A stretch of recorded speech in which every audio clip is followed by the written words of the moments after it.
Have you ever considered that by only focusing on these habits, we might be ignoring the very foundation of our well being? Today, I want you to hit the pause button on the hustle for health epidemic. What if the foundation for health isn't about doing more, but about functioning better? What if it's about more than just what is on the surface, but about nurturing our entire being? Midlife in Motion is the podcast for women who want to reclaim their metabolism, maintain their mobility, and recognize their divine worth. I'm your host, Angie Collinwood, fitness and yoga instructor, body confidence, and menopause coach. This show bridges the gap between science and soul. We move beyond quick fixes to discuss the real pillars of longevity. Get ready to start dancing into midlife. Welcome back to Midlife in Motion. I'm your host, Angie Collinwood. I'm so glad that you decided to join me today. We all know the drill when it comes to New Year's resolutions, right? What are the typical health goals everyone sets for their New Year's resolutions? Eat healthier, exercise more, lose weight. At any given moment on social media, you're probably being bombarded with healthy habits, only to contradict itself with the newest trend. Don't eat fat, eat only fat. Cut out carbs, and on and on. It is exhausting, and frankly, it often doesn't work. We are spending so much energy on surface level habits, the ones that look good on a checklist, that we have ignored the foundation. It's like trying to build your house on a swamp. Here's the thing, while these goals are commendable, they might be missing a crucial component. Let's think about this for a second.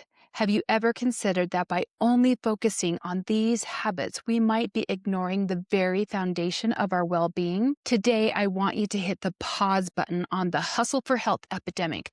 I want to offer you a different list. Midlife needs a different focus. What if the foundation for health isn't about doing more, but about functioning better? What if it's about more than just what is on the surface, but about nurturing our entire being?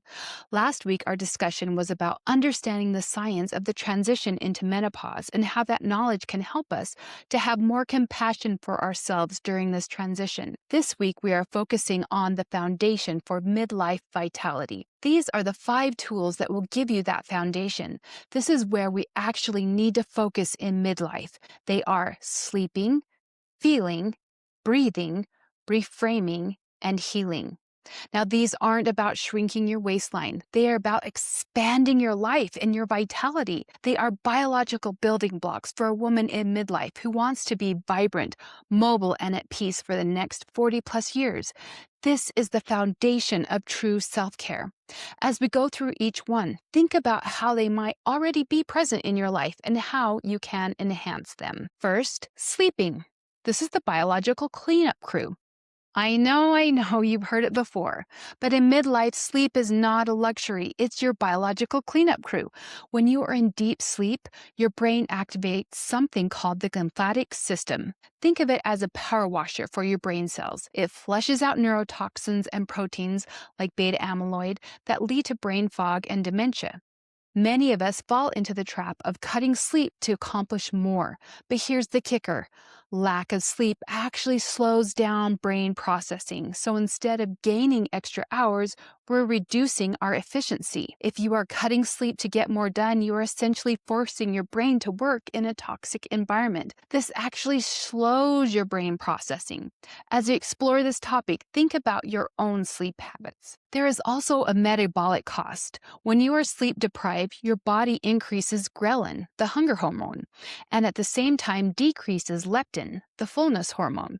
That is why after a bad night's sleep, you don't crave broccoli, you crave sugar and carbs. Your biology is literally driving you to overeat to compensate for the lack of energy.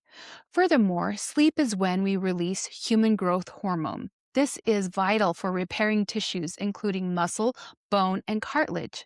If you are lifting weights but not sleeping, you aren't building muscle, you're just breaking it down. And this decreases metabolism and the ability to break down fat, lipolysis. Now you might be saying, Angie, I get that sleep is important, but I toss and turn. I have night sweats and it just seems impossible to get more sleep. I have also had nights when I have tossed and turned. We will dive into strategies in future episodes, but for now, just remember that it is your number one priority for your health. In essence, sleep is not just rest, it's vital action for our health and vitality. Sleep is not lazy, it's actually the most productive thing you do all day. So, your action step: treat your bedtime with the same respect you treat a doctor's appointment. Second, feeling. The pressure valve. Now, this isn't just talk therapy, it is biology. Many of us have been taught to stuff down our emotions. Don't be too loud or too angry, but emotions are energy in motion. Think of the word emotion. The root meaning is energy in motion. If you don't let that energy move through you, then it gets stuck in you. We often numb uncomfortable feelings like boredom, loneliness, or resentment by turning to food. It's been called emotional eating, but really it's emotional stuffing. Other ways of numbing out may include online shopping, scrolling through social media, or other activities. Whatever it is taking you out of feeling your emotions into avoiding and stuffing them down. The problem is that they will come up one way or another, like trying to hold a beach ball underwater. You can't control where it pops up. This is what happens when we try to suppress uncomfortable emotions. Here is the fascinating science. Neuroanatomist Dr. Jill Bolte Taylor discovered that the chemical lifespan of an emotion in the body is only about 90 seconds. From the moment you feel the trigger to the moment the chemicals flush out of your bloodstream, it takes about a minute and a half. This means that if we allow ourselves to fully experience a feeling, it doesn't actually last as long as we think it might. If you are still feeling it after the 90 seconds, it's because your thoughts are re-triggering the loop. Cycling the same thought over and over will re-trigger the loop, keeping the emotions stuck in your body. It can trap our emotions. It's like keeping a fire burning simply by adding more fuel. Now, side note, there will be more to this if you are working through a traumatic experience. It is important to seek out professional counseling in these situations. Your action step. The next time a big feeling hits, set a timer for 90 seconds and sit with it. During this time, allow yourself to truly experience the emotion. Cry, scream into a pillow, or simply breathe with it. Let the chemical wave wash over you. Once the 90 seconds pass, the urge to numb out usually fades with it. This practice helps the emotion to pass through. It's like slowly releasing the beach ball and allowing it to float naturally. Often you'll find that once you let the wave wash over you, the urge to open the fridge or scroll through social media to numb it diminishes. This small act can lead to a big change in how you process emotions. Give it a try and see how it transforms your emotional landscape. Third is breathing. The nervous system reset. We live in a culture that worships busy. We wear exhaustion like a badge of honor. When we breathe deeply, we're not just feeling our lungs, we're signaling our bodies to shift from a state of stress to one of calm. When you rush, your body is in sympathetic mode, the fight or flight. Your digestion shuts down, your repair mechanisms pause, and you store belly fat. To heal, we need to be in parasympathetic mode, the rest and digest mode. We have a lot going on in our lives in midlife, including family, work, aging parents, and community involvement. We will be able to manage these more easily by taking time to reset the nervous system. The fastest way to switch from sympathetic to parasympathetic mode is to just breathe. It's also free and takes just a few seconds to work. The biological switch between these two modes is the vagus nerve. This is the longest nerve in your body, running from your brain to your gut. When you extend your exhale, you physically activate the vagus nerve, which releases acetylcholine, a natural tranquilizer that slows your heart rate. It's like pressing a reset button for our nervous system. Here's a simple action step we can all try. So stop what you're doing. Inhale slowly for a count of 4. Hold that breath for another count of 4. And then slowly exhale for a count of 8.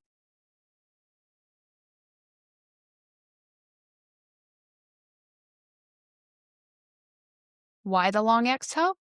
That is the remote control for your vagus nerve. This technique is not just about breathing, it's signaling to our body we are safe. Remember, in these moments of stress, you have the power to reset and find the calm within you, to find that feeling of safety within you. Fourth is reframing, the software update. Your brain is like a computer, and your beliefs are the software. The problem is that most of us are running software from the 1990s, beliefs like, I should look like I did in my 20s, or I'm broken. Your brain is designed to prove you right. This is called the reticular activating system. If you believe you are broken, then your brain will scan the environment for evidence that you are broken. But we also have the power of neuroplasticity. The rule of neuroscience is neurons that fire together wire together. Every time you repeat a negative thought, you strengthen that wire, that pathway. But every time you interrupt it and choose a new thought, you physically build a new neural pathway. So the action step, catch the thought. When you hear something like, I'm falling apart, immediately reframe it. 2, my body is always changing and I'm learning to support her. You are literally rewiring your brain. Now, reframing isn't about lying to ourselves, it's about stopping the self-bullying. The next time you catch a negative thought, pause and reframe it. This simple shift can transform how we interact with ourselves each day. Watch how it positively impacts our journey. Fifth is healing. This is the peace treaty. You cannot hate yourself into a version of yourself you love or at least like. It has never worked and it never will. If every meal or workout is a math equation of calories to judge and punish your body, then you are living in a war zone with your body. Bodies in war zones don't thrive. They just learn to survive. And they hold on to weight as a form of protection because they don't feel safe. The cephalic phase response is the pre-digestive reaction to food cues such as sight, smell, and taste. These cues prepare the digestive system for incoming nutrients by increasing saliva, stomach acid, and hormone secretion. These reflexes are monitored primarily by the vagus nerve. This means that digestion begins in the brain. If you eat with guilt or stress, your brain signals danger, slowing down digestion and nutrient absorption. You cannot digest well if you are swallowing shame. This demonstrates the importance of how we relate to food and our bodies. We can work together to heal your relationship with food and your body. Now, jumping from body hate to love is a huge hurdle. You can get there by moving through the ladder of body neutrality, body appreciation, and body like. You don't have to jump right into body love, and we can work together to heal your relationship with yourself. Healing also means moving from control to trust, trusting your body to guide you to what she needs. It means eating because you are grateful for your instrument, not because you are trying to shrink the ornament. You can learn to trust your body, treat her with respect, and stop bullying her. The great part is that you don't have to do this perfectly. You just need to take small actions. So, at your next meal, ask yourself, how can I nourish myself with love right now? This question invites a nurturing perspective, focusing on self-compassion and care. Remember, healing involves creating a harmonious relationship with yourself. It's a journey from rigidity to understanding, from control to trust. To recap, the foundational tools for midlife are sleeping, feeling, breathing, reframing, and healing. These are about being, not just doing. These are core practices that serve as a pillar, holding us steady during times of change. Sleeping well replenishes our energy, and feeling all our emotions connects us to our true selves. Breathing deeply grounds us in the present. Reframing helps us see challenges as opportunities, and healing nurtures our relationship with ourselves. As you incorporate these habits, remember that it's about progress, not perfection. Each small step adds up to a larger transformation. Now, as a fitness professional, I still firmly believe that movement and nutrition are vital. However, without these other building blocks as your foundation, your habits will not have the same effect. Those New Year's resolutions will be more likely to stick because your motivation will be grounded in a solid foundation. We will discuss more about movement and nutrition strategies for your health in future episodes. Imagine your habits as a house. Without a solid foundation, even the most well-intentioned resolutions can crumble. When you establish these foundational tools, these goals, whether they're set at New Year's or any other time, they become achievable. This foundation not only anchors your motivation, but also enriches your overall journey towards well-being. It's about creating a supportive base that enhances every action you take. So remember, the strength of your habits lies in the foundation you build today. Let's ensure it's solid. Now, I know 5 tools can sound like a lot, but notice what was not on this list. Trying the next diet that worked for your neighbor, working out for endless hours, or focusing solely on losing weight. These might seem appealing, and some may be achievable once you have your foundation set. So start with just one thing on this list, just one. Maybe this week is just about the breath, or maybe this week it's about honoring your 10 p.m. sleep appointment. Pick one and do it with kindness for yourself, what feels most relevant for your life. We are focusing on being supportive of ourselves from within. Nahira Wahid wrote, "And I said to my body softly, I want to be your friend. It took a long breath and replied, I have been waiting my whole life for this." I love that. This poem speaks to the importance of self-compassion and the journey of becoming friends with our own bodies. It's a gentle reminder that our bodies have been patiently waiting for us to embrace them with kindness and understanding. Think about what it means to truly befriend your body. How different our lives might be if we approached ourselves with love and patience. As we progress, let's carry this sentiment forward. It sets a compassionate tone for celebrating ourselves. Now it's time to thank yourself for taking this time for you, for restoring you, for showing kindness to you. Create space for your heart and soul. Place a hand on your heart and take a deep breath. Fill your soul with gratitude. Now think of a small win from this week and let's celebrate. If you are in a safe place, put your hands in the air and do your victory dance. When else are you going to celebrate you? You did it. Please like and share. And thank you so much for joining me today. Until next time, remember to take care of you. You are building a foundation for the next 40+ years of your life, brick by brick, breath by breath. You are a miracle. Treat yourself like one. If you know a woman who needs to hear this, please share this episode and remember to subscribe. I'm Angie Collinwood. Keep moving and dancing. This is Midlife in Motion. I'll see you soon.